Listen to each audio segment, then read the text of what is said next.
This is CBC Winnipeg News.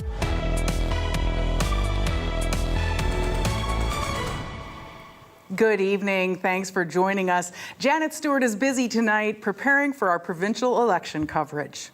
Businesses around the world are looking for clean alternatives to fossil fuels, but a document obtained by CBC News shows Manitoba isn't ready to give them what they need, at least not the businesses that need carbon-free electricity the most. Bartley Kivas brings us the CBC News exclusive. We are also home to some of the cleanest, greenest energy on Earth. PC leader Heather Stephenson calls it the Manitoba Advantage, a power grid where 97% of the electricity is produced without burning fossil fuels. Just last month, our PC government laid out our energy roadmap to leverage this advantage that we have. That roadmap said 18 energy-intensive businesses are looking at setting up shop in Manitoba, businesses that require a tremendous amount of electricity. But earlier this month, Manitoba Hydro informed the government it doesn't have the capacity to serve any of these businesses. In a briefing note obtained by CBC News, the Crown Corporation said Manitoba Hydro is unable to offer firm commitments to prospective customers that may align with Manitoba's energy roadmap and or provincial economic development objectives. And as such, Manitoba Hydro cannot reserve electric supply for particular projects. Hydro has enough power for existing customers, but has a legal obligation to meet their future needs that could be jeopardized if even one high-energy business hooks up to Manitoba's grid. Near-term surplus electricity supply is so limited, Hydro says, a single energy-intensive connection may consume all remaining electrical capacity. Hydro says there's no easy fix. It says it can't ramp up energy production quickly enough for the businesses who want to come here. This undercuts the election platforms for the PCs as well as for the NDP, who've promised energy-intensive hydrogen production.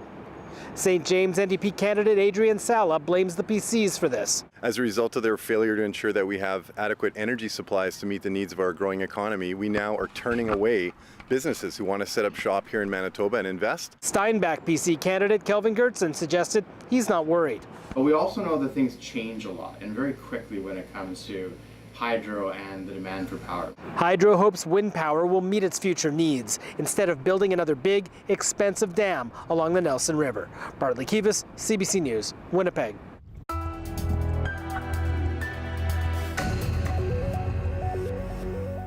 Now to a CBC News investigation which finds thousands of social housing units could end up in the private sector. Operating agreements between the province and non-profit groups are set to expire. Advocates fear that'll leave some of the most vulnerable in precarious situations. The I-Team's Caroline Bargout reports. This is 106 and 108 Rousseau Avenue West. They are privately owned apartments the province has ordered shut down. Some suites are missing doors. Most of the windows are smashed, and there's garbage everywhere. The people living here say they pay between $700 and $900 a month in rent. Solomon Hagos is the landlord. He doesn't consider himself a slumlord. Somebody has money, he doesn't want to fix a property. That makes sense. But if you don't have, you don't have. He says his credit cards are maxed and he can no longer afford to fix this place, so he's getting out of the rental business. This place is trashed. It's totally trashed. Like I can't really fix it. Housing advocates say low-income people end up in places like this when there isn't enough public housing.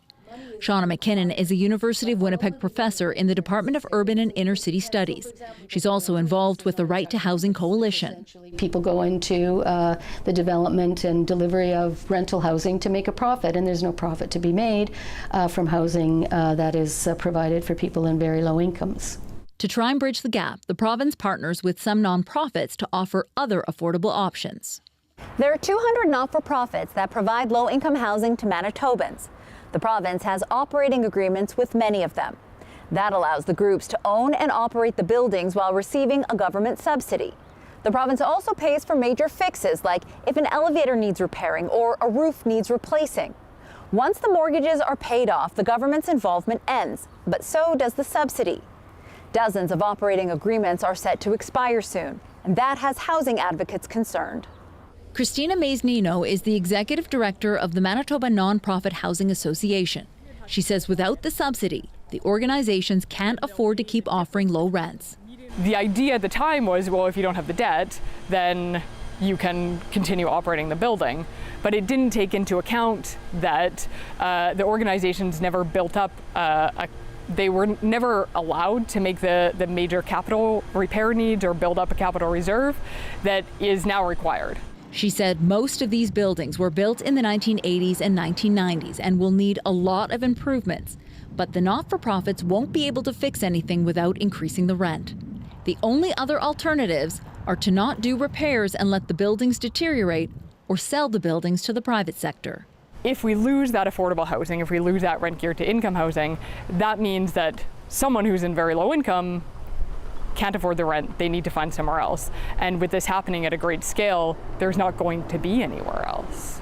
She says the only way to prevent that from happening is to continue to provide a subsidy to the nonprofits so they can continue housing those in most need. Caroline Bargood, CBC News, Winnipeg. If you have a tip for our I-Team, call our confidential tip line at 204-788-3744 or email iteam@cbc.ca. Winnipeg police rescued a 6-year-old boy from the river on Tuesday. They say they had to act fast given the conditions of the red. The child was known to have a fascination with water. He went missing from the Wildwood Park neighborhood. One of the officers jumped in to rescue the boy. River Patrol officers say the red is cold and very muddy this time of year. The rivers that we have in the city are actually very dangerous. It's a very steep drop off from the bank and you can never really know the undercurrents or the water conditions. So that's why anytime there's somebody that's close to the waterway or in the waterway, it's a very high priority call. The boy was not hurt and was returned to his caregivers.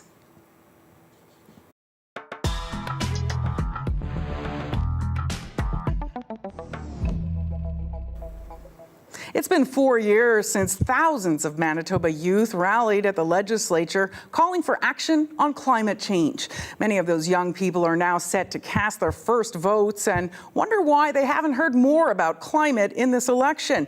I caught up with some of those young environmentalists. Healthcare. So 300 more nurses. Affordability. To put more money back in the pockets of Manitobans. Crime. We have serious gang problems, serious illicit drug problems. All are major issues in this provincial election campaign, but many young voters wonder why other burning topics are barely being discussed. How they're going to deal with transportation, having a proper transit system in place, and just things that we're seeing in the climate, like the droughts and wildfires. The world is literally on fire, and we see a lot of those here in Manitoba. This week marks 4 years since the global climate strike. More than 10,000 Winnipeggers marched, most of them youth. Their message was loud and clear. Now they're disappointed by how quiet politicians are on climate change. It's high time that we take action, all of us. So it should be an important election agenda in all the elections, including these elections. Consider Climate Manitoba asked the 4 biggest parties where they stand on climate and posted their answers online. They say the Manitoba Liberals, the NDP and the Green Party all laid out their positions while the PCs didn't respond. Manitobans really do care about climate change. The nonpartisan group says while some parties have committed to reaching the federal emissions targets, none have laid out the details on how exactly they would achieve those goals. Manitoba as well as Alberta are the only 2 provinces where we are so well above our 2005 emission rates. So right now, none of the parties have really put out any climate action plans that are going to get us below that. Some political scientists say it is surprising climate hasn't been more central in the debates, but the major parties are just following voters' leads. They will have done focus groups, testing on different issues and testing their advertisements as well before they go out. So you can bet that this wasn't an issue that was top of mind in the studies they did. Statistics Canada data shows older Manitobans outnumber those aged 20 to 34, nearly 3-1. 22-year-old Tanvir Karib says that adds up when it comes to action on climate change. Young people will give it more attention because old people is like, oh, even if something's going to happen to the world, I'm not going to be here. The activists are encouraging young adults to make their voices heard with their votes. Emily Brass, CBC News, Winnipeg. Well, come election night, many are going to watch their ridings closely to see who's elected. McPhillips is one of the ridings with no incumbent, and with just days to go, candidates are looking to win over voters. CBC's Alana Cole has more. Thank you so much. Talking with voters, meeting people at the door. NDP candidate J.D. Devgan is hoping to turn the McPhillips riding, which includes neighbourhoods of West Kildonan, Garden City, and the RM of West St. Paul, from blue to orange. The number one issue I'm hearing at the door is healthcare, right? A lot of folks are concerned with the current state of our healthcare system. McPhillips only became a riding when boundaries were redrawn in 2018. Progressive Conservative Shannon Martin won in the area the following year. He's not running again. I'm just focused on, bringing about a change to this community. I'm Sheila Restall, the PC candidate for McPhillips. At this campaign announcement about transit, Progressive Conservative candidate Sheila Restall says she's focused on showing the commitment the party has to the area. She's not slowing down in the final push. I'm going to keep talking to everyone that I can and work hard for the next few days. But I do believe most people here are seeing the hard work that I'm trying to do and the hard work that I want to do after this. Manitoba Liberal Party candidate Umar Hyatt says he's taking time to listen to voters. It's a great opportunity. Every door welcome me and they discuss with me every issues which make me cost of living, healthcare, so many issues. We spent time listening too, asking people what their key issues are. Everything from the health, economy, environment, Indigenous rights. The very important thing for me to be prioritized is the healthcare. This stretch of a road, I'm interested to more sign or slow down sign. At night, it's going fast. John Cassano says he has an idea of how he's voting, but will make a final decision on Election Day. Alana Cole, CBC News, Winnipeg. The Manitoba Liberals have released a full platform on reconciliation ahead of National Truth and Reconciliation Day tomorrow. Among their list of promises, the Liberals are committing initial funding of about $42 million to search the Prairie Green landfill. The party also says it'll return millions of dollars in federal child benefits that the province diverted from Indigenous children. The reason that we as Liberals care about Indigenous rights and First Nations people is simply that we recognize First Nations people as human beings. That's what Liberals do. The party says it'll also work on economic reconciliation with First Nations, Métis, and Inuit communities, including revenue sharing on natural resources. The Progressive Conservatives promised today to push Ottawa for reforms in the criminal justice system. The party says it would recommend tougher sentences for violent and repeat offenders. The issues around bail for adults are the same issues around bail for very violent and repeat young offenders, and sometimes it's even more acute because it's even harder to deny bail on a violent repeat youth offender. The Tories also promised to appoint a provincial firearms officer to promote gun safety and better serve law-abiding gun owners. NDP leader Wab Kinew has his sights set on South Winnipeg. He spoke outside the Victoria Hospital, outlining promises his party has made on health care. We have laid out a comprehensive suite of measures which are going to make life better for people in South Winnipeg and across Manitoba. The NDP also promises to make National Day for Truth and Reconciliation a statutory holiday. The party previously introduced a private member's bill for the holiday, but the legislation did not pass. You can watch live coverage of Manitoba Votes 2023 next Tuesday in many different ways, including here on CBC Television and streaming online. Our coverage from the Manitoba Legislature begins at 7:30 p.m. Manitoba's financial picture appears to be rosier than first thought. The deficit that was forecast for the 2022-23 fiscal year is now a surplus. CBC's Ian Fraze explains. More often than not, Manitoba's budget is in the red. This province has reported deficits every year but one since 2009. But now there's a second year with no red ink.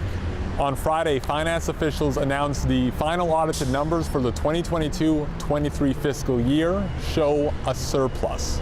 The amount is $270 million. That's an improvement from the $548 million deficit that was forecast initially. A big reason why, a nearly $2 billion increase in revenue. Nearly half of that was additional taxes coming in, and then hundreds of millions in extra income from Manitoba Hydro. But the province also spent $1.1 billion more than expected.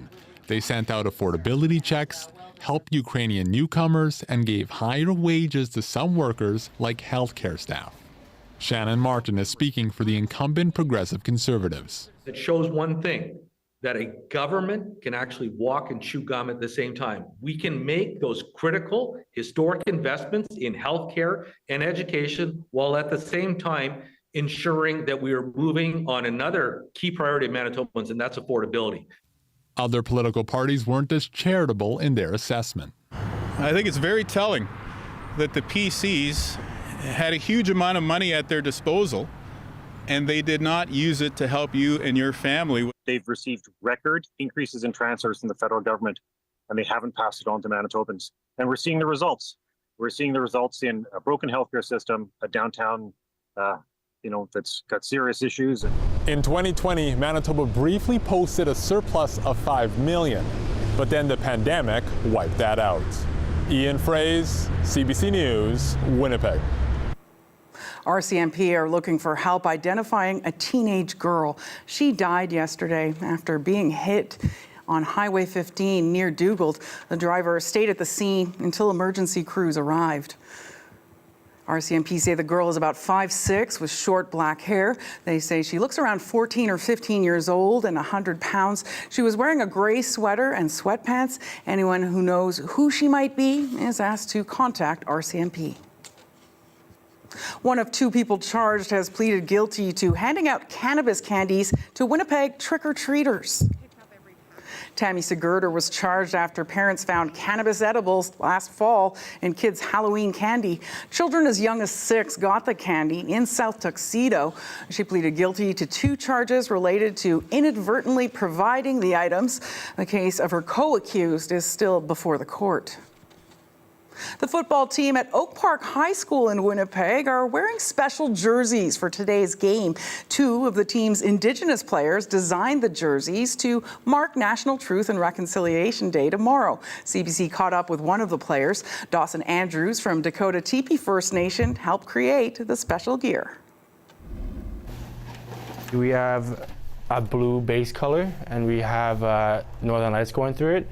And we wanted the Northern Lights to represent and our ancestors. We have a star blanket design on inside the numbers with the color with a tone of orange. And in my culture, we believe that you give someone a star blanket to honor them and to respect them. And we want to respect Orange Shirt Day. Top of our jerseys where Raiders would usually be, but we put it in Cree dialect. We have 2 handprints. One's red and one is orange. That says every child matters.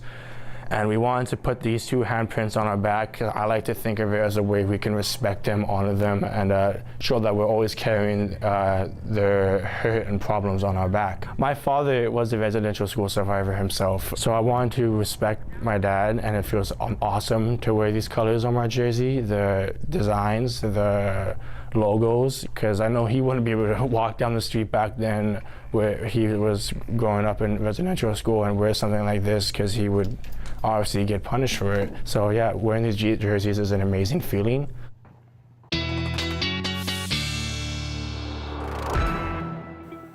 Time now for a look at the forecast with CBC meteorologist Colette Kennedy. Thanks, Emily. Yeah, kind of today, in a sense, it sort of took us a little while to get our motor going, right? I mean, we had some of the fog this morning and the cloud cover, and so that kept the temperature down a little bit. But once things got rolling and we saw those clouds parting a little bit, then temperatures starting to warm up. But 8 a.m., here we were, 8 in Winnipeg, and lots of single digits to the west. But look at some of these teens to the east of us. Of course, that all makes sense if you what was happening there, and I'll just show you in a moment. But into those afternoon hours, once we really could see things warming up, boy, oh boy, we did just fine. So speaking of the milder temperatures from last night, they came not only with the rainfall and the cloud cover, but I've got this on a 6-hour summary because I just want to show you from early in the day all of those lightning strikes and heavy downpours associated with this system as it moved through. So yes, tagging into southeastern parts of Manitoba, but really hitting northwestern Ontario quite hard.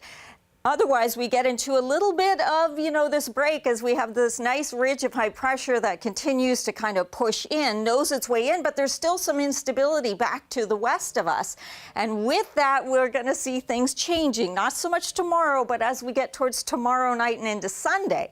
But there is something going on tonight, isn't there, that we might want to talk about? Yeah, as we've got the Argos in town, sold out. IG Field. I know maybe they're not putting all the players out you want to see, but just having a look at this, where we're going to have nice conditions. Now 18, yeah, the sun will be setting pretty quickly after 7 o'clock, so that temperature will dip down a little bit, but Kicker's not going to have too much to contend with, worry about in terms of the winds. Your skycast for tonight, yes, some fog possible again tonight through those overnight hours. Then we get into mostly sunny skies, that light breeze coming out of the south. And boy, oh boy, a very pleasant afternoon, as of course we're also looking at observations for National Day of Truth and Reconciliation. And I'll tell you, the temperatures are only going up from there. Emily, I'll have more on that coming up. Thank you, Colette. The Keystone Party was formed in the wake of the pandemic by a grain farmer from Manitou. Our sit-down interview with party leader Kevin Friesen after the break.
Our series of one-on-one interviews continues with leaders of Manitoba's political parties. CBC's Marcy Marcusa sat down with Keystone Party leader Kevin Friesen. Well, it's not every election that we have a brand new party, but we do have a new political entity for this Manitoba election. The Keystone Party of Manitoba was formed in the wake of the pandemic. Leader Kevin Friesen is a grain farmer in Manitou. He is running in the riding of Turtle Mountain, and let's welcome Kevin Friesen, leader of the Keystone Party of Manitoba. Thank you for being here. Thank you so much for having me. Thank you for making time for CBC and the conversation. Yes, no problem. So for people who aren't familiar with your party, how would you describe what you're about? So in 2 words, we can explain it. We are a grassroots party, and so when we formed it, starting in 2019 was when the idea came. Basically, we thought we needed Manitobans that wanted to have a voice in the legislature and didn't seem to have that.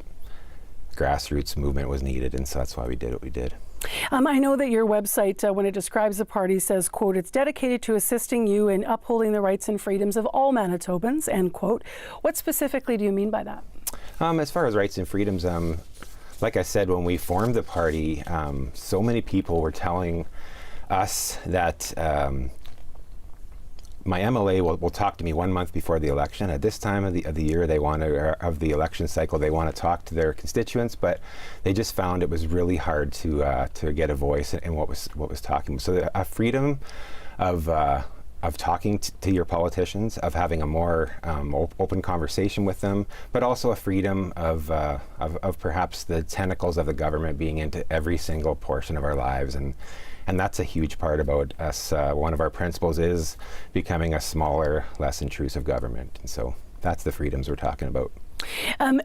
I know that you have said before you don't want to necessarily be seen as a party that was formed because of choices during the pandemic, but you do have positions on mandates and freedoms to that end. So you're against mandates.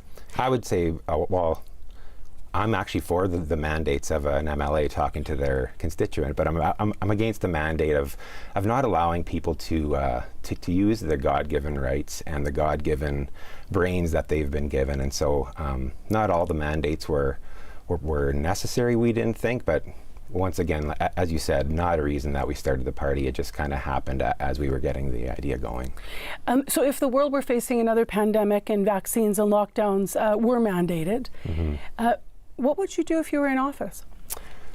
Well, I mean, our principles stated very clearly, and so we are a principle-based party, and so rights and freedoms are something that were written into our Constitution a long time ago, and so we would probably not pull the Emergency Act out for such a long time, and we know that there are emergency situations where we would need to do things, but we feel and we hope that when we gave the grassroots a chance to speak, that they would have probably been willing to step out of an emergency situation, triggering those mandates a lot earlier than what we saw. And it's always easy to look hindsight is 2020, but that's what I think would have happened if we were in office. Yeah. Now, I will move from this topic of conversation to some of the other platform, but I do want to get, I really kind of want to get your point of view on this.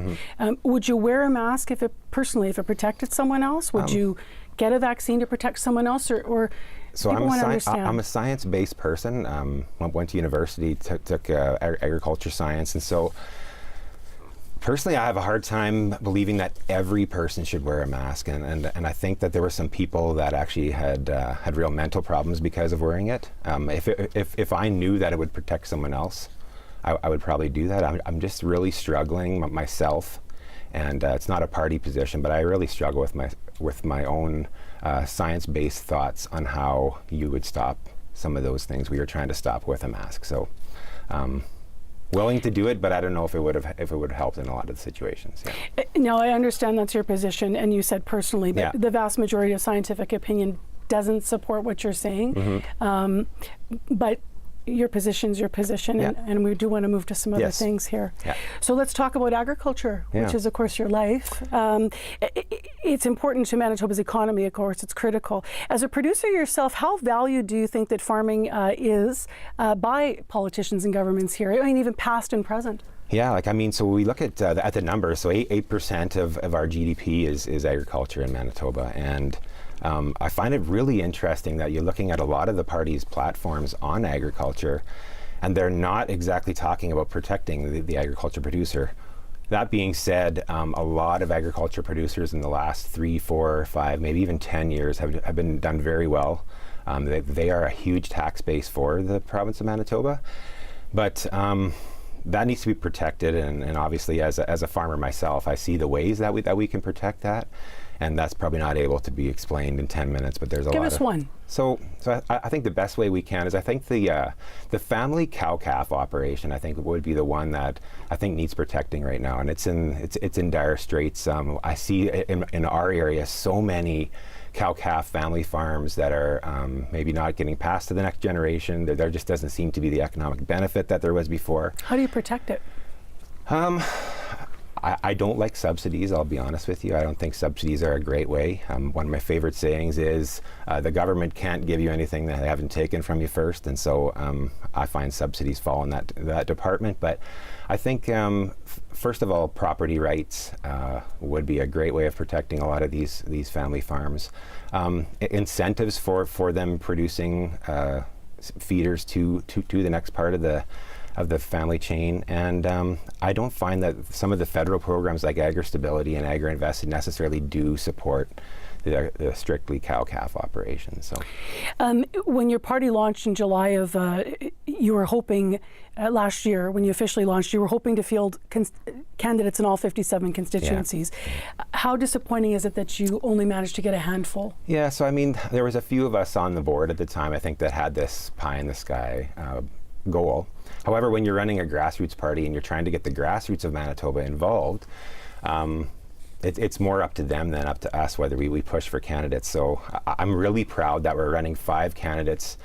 All 5 of those candidates are people who understand their communities very well. A farmer in a farming community, a 30-year police officer in an area where the crime is probably one of the worst in Manitoba, a framer who understands a lot of the area south of Steinbach, which is booming in building houses and a lot of other businesses. And so those are the kind of examples, and I think to actually grow a grassroots party, we have to lead by example. So we hope that we win a few seats and we can show Manitoba. I mean, we can tell them we're more transparent. We can tell them that we're going to bring honesty back to the House, but we need to do that by example.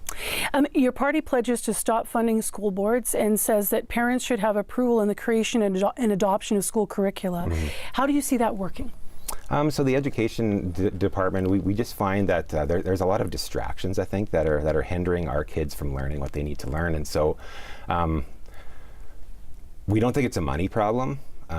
Perhaps there is enough money for the system. I talk personally to teachers a lot. I have teachers in my own family, and what they really want to do is get back to educating kids, and so I'm not sure that heavily funding the school board part. I mean, we don't want to get back to Bill C-64 and how nobody in Manitoba or very few liked the idea, but it's a good example of how a grassroots movement like we have would have never put forward an idea like Bill C-64, which was a very heavy, or bringing more funding to the... How would you see consensus though when you think every Manitoba family is so unique?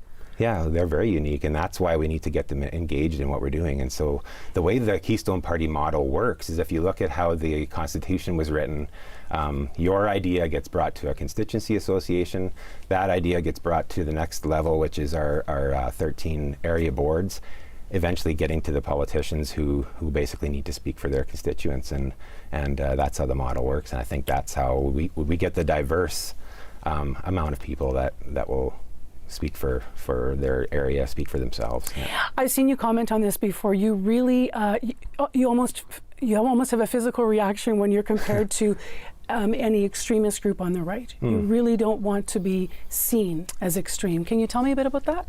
I mean, it's not that I'm embarrassed about anything we believe in. It's that I really don't think we are extreme right. I think a lot of our province has moved very left, and I like to, and the reason I know that is there's people from leftist parties like the NDP and the Liberals that are actually coming our way because it's a longing to have a voice, and so we need a diverse group of people, not just the people from the right, not just the people from the left, but people that believe in the principles that we have built. Those aren't changeable.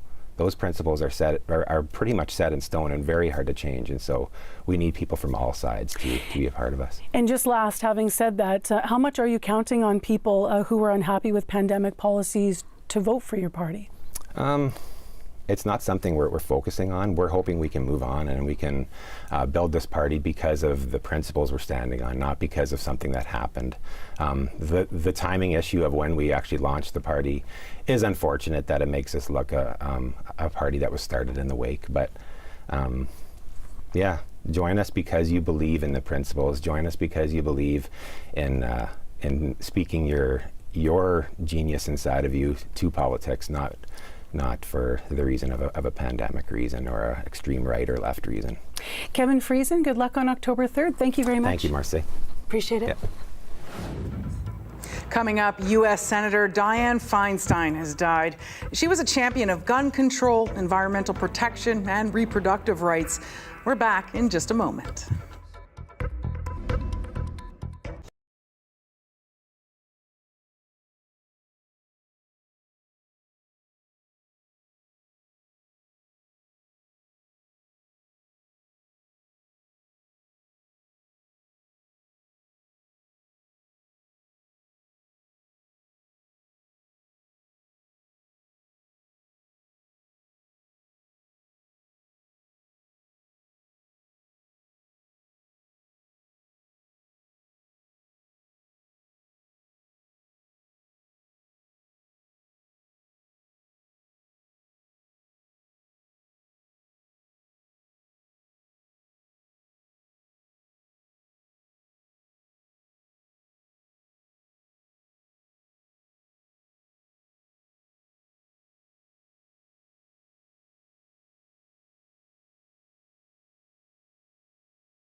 U.S. Senator Dianne Feinstein has died. The Democrat was the oldest sitting member of the Senate. Feinstein was first elected to the Senate in 1992. She was a champion of gun control, environmental protection, and reproductive rights. Today, President Joe Biden called her a true trailblazer. Feinstein was sidelined by illness earlier this year. Dianne Feinstein was 90. A state of emergency is in place for parts of New York State.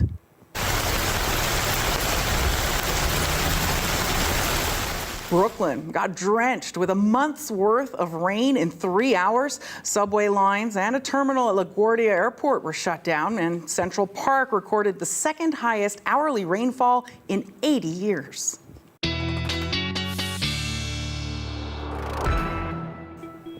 CBC meteorologist Colette Kennedy is back now with the forecast. Pretty intense weather in New York, Colette. Yeah, thanks, Emily. You know, this whole situation, we know we're all tied together, right? Weather as well. So we really have this blocking pattern, a mega block with a ridge of high pressure kind of centered over Ontario, but it's allowing for the unsettled weather and the trough for the northeastern U.S. just sort of settled there. And as well, with the unsettled weather, we're seeing more towards the west. So some of these rainfall rates, now this will improve by tomorrow afternoon, but 25 to 75 millimeters of rainfall per hour. And of course, these areas in the northeast already inundated from what they saw from Idalia. So it has just not been a very good end of summer and beginning of fall through that region.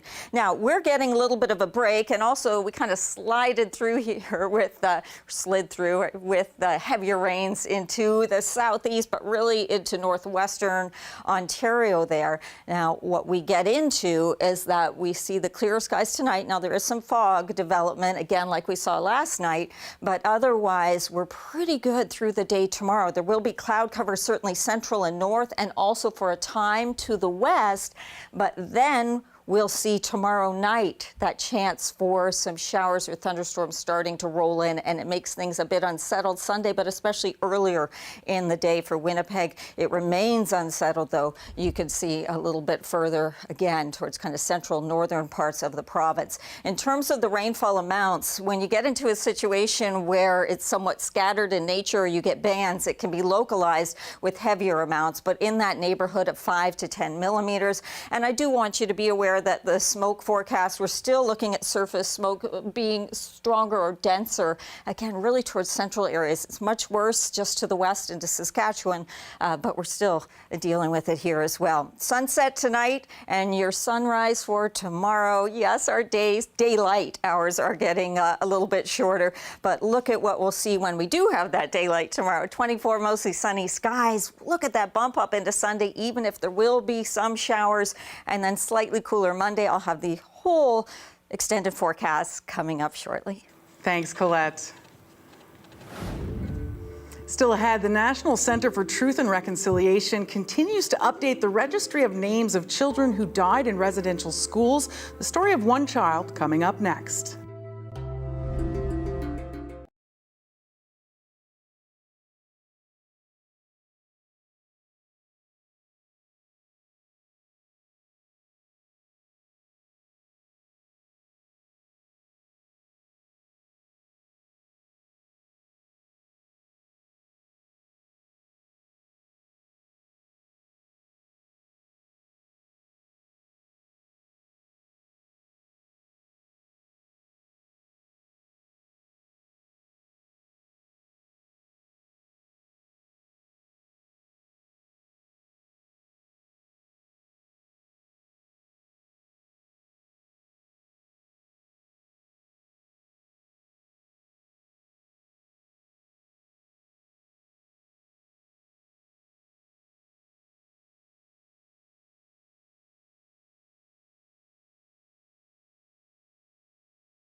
The National Centre for Truth and Reconciliation cares for and maintains a list of children who died in Canada's residential school system. Sadly, that list isn't complete. One student was remembered just as a number. Brian Enius with CBC Indigenous set out to correct that.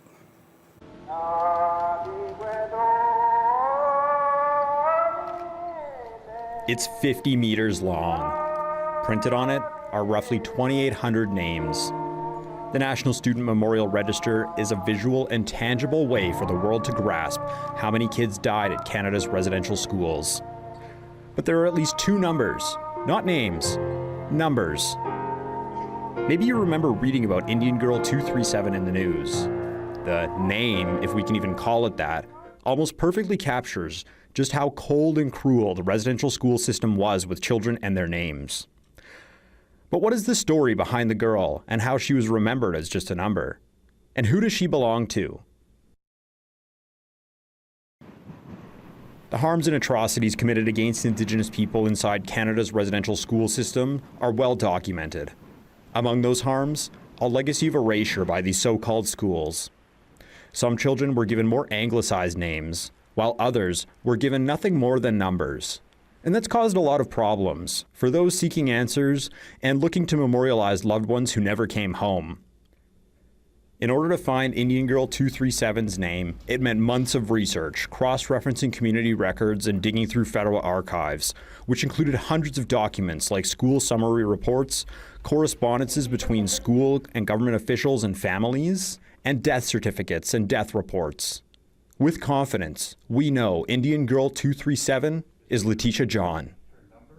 This document is how we know. It summarizes treaty payments made to a family in White Bear. Back in 1897 or 1898 in White Bear First Nation in modern-day Saskatchewan, a woman named Pahi gave birth to a girl named Letitia. She was given the last name John, her father's first name. And as part of the Indian Act custom of the day, Letitia would be given a number, her father's treaty number, 237. That's what Indian agents would use to track John and his family in different ways. This same document shows that when Letitia was 5 or 6 years old, she was taken from her family and registered at the Capel Industrial School in Lebret, Saskatchewan, almost 150 kilometers away, and assigned student number 0235. Whether or not Letitia was referred to as only a number while at the institution isn't clear from the documents we reviewed. But changing her name administratively was a common practice, and one that finds its roots in a sinister motive. It creates this sort of profound destabilizing effect, which is exactly what federal Indian policy was trying to do: destabilize, undercut, and replace Indigenous cultures to support the process of colonization. And so naming became a powerful site of this struggle over policy and direction. Letitia died in 1912 from tuberculosis. The disease was deemed a crisis in the schools in Canada, caused in part by poor construction and ventilation. It killed half of those who died in the institutions, and tuberculosis was particularly intense on the prairies when Letitia was alive. Despite that, in 1912, the year she died, the principal wrote the health of students was good, sanitary precautions were taken, contagious diseases were isolated, and ventilation was attended to. Taking away children's names was the first step in the institutional process of cultural eradication, Carleton says. But it disconnected families in numerous ways, including making it nearly impossible for some families to find out what exactly happened to their dead children.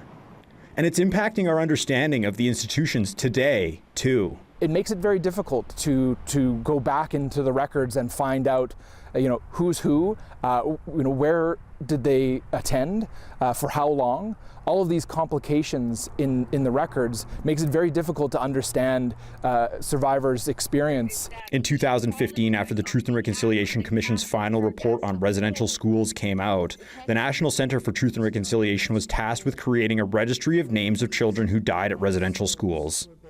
That was a response to the Commission's call to action number 72, which called for a registry of children who died at the institutions.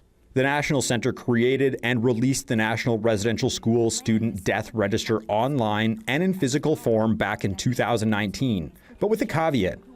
It acknowledged the list was far from complete and an extensive amount of work still needs to be done to truly identify all the children who died at residential schools.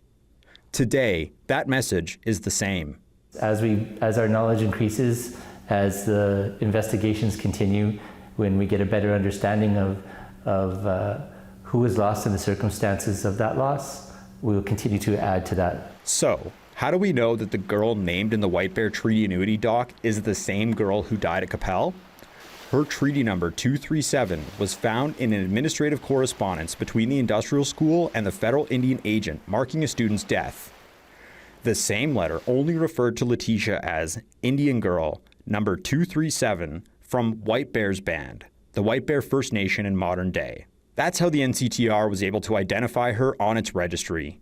In another letter found in the federal archives, we found part of the same series of administrative communications about a student's death, where the name Letitia John and Treaty Number 237 of White Bear's Band both appear. In a different federal archive, we found Letitia's death certificate. That document shows student number 0235, Letitia, who was 13 or 14, died of tuberculosis on February 12, 1912 at the Qu'Appelle Industrial School, and it mentions her treaty number was 237 at White Bear. The White Bear documents we have say 2 girls dead in 1912. That's Letitia and her sister. The National Centre says additional correspondences we found are likely part of the archives it already has, but it currently has millions of documents on hand that it's working its way through, compiling a list of children who died in the institutions.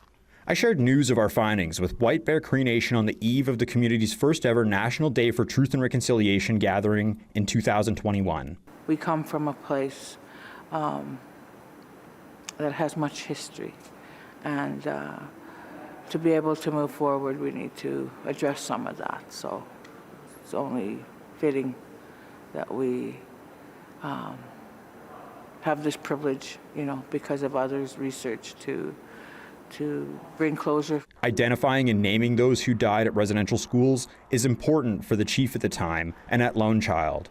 She says it makes it more real to know someone's name, instead of just knowing someone may or may not have died in the institutions. Lone Child would like to find Letitia's living family members, but so far, no living family has been located.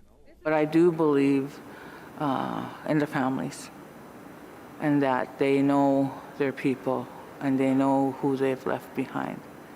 Externally, the systems, the records, might say something different, but I believe in our people and our people's governance. So I don't truly believe anyone's been forgotten. Finding people tied to a family from over 100 years ago is no easy feat. People who know or remember them die. People move away from home, and various government policies in place between the 1900s and 1950s affected how we identify and are identified even today. While we couldn't find Letitia's family or share our findings with them, we have given Indian Girl 237 a name. And like the NCTR says, the online registry and the banner with the names of children who died in residential schools are living documents that will be updated in the future as more names are found. Brian Enius, CBC Indigenous, Regina.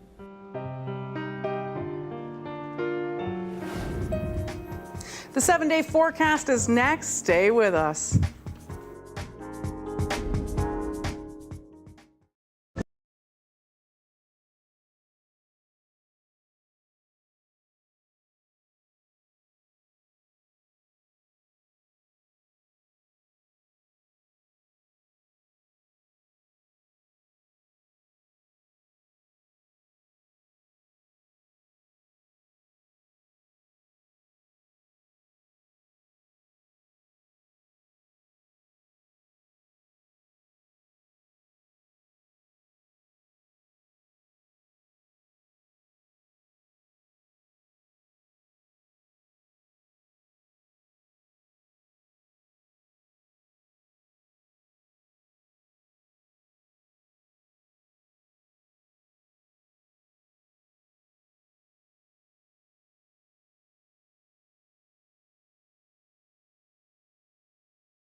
And as promised, of course, we have to look at the extended forecast, especially as we're heading into the weekend, and what a weekend it will be. Yes, some unsettled conditions for the beginning of October, but look at the mild temperatures coming our way. And for recognizing National Day of Truth and Reconciliation, some lovely conditions certainly into Saturday. Let's take it a little further from there, though, and show you the entire extended forecast, because I do have to show you that as we get into next week, we are going to find those temperatures cooling down. And yes, it remains somewhat unsettled as we kind of keep this blocking pattern that we're looking at. Thank you, Colette. A shepherd by name and now by trade, the unusual encounter dealt with by police in New York is tonight's Daily Lift.